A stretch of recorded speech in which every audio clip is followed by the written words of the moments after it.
সম্মানিত উপস্থিতি, আজ আমি আপনাদের সামনে সহিহ মুসলিম থেকে একটি হাদিসের বাংলা অনুবাদ করে শোনাবো ইনশাআল্লাহ। রাসূলুল্লাহ সাল্লাল্লাহু আলাইহি ওয়াসাল্লাম বলেছেন, এক মুমিনের উপর অপর মুমিনের 6টি হক অধিকার আছে। নাম্বার 1, যখন কোনো মুসলমানের সাথে সাক্ষাৎ হবে তখন তাকে সালাম করবে। নাম্বার 2, কেউ দাওয়াত দিলে তার থেকে সাড়া দিবেন। নাম্বার 3, যদি কেউ আপনার কাছে পরামর্শ চায় তবে তাকে সুপরামর্শ দিন।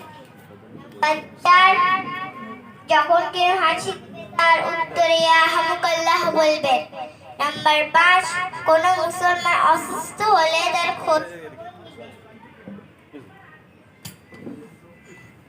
নাম্বার 6, কোনো মুসলমানের মৃত্যু হলে তার জানাজায় শরীক হবে।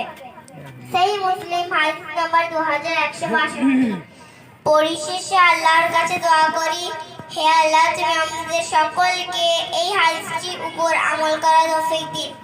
আমিন। আসসালামু আলাইকুম ওয়া রাহমাতুল্লাহি ওয়া বারাকাতুহু।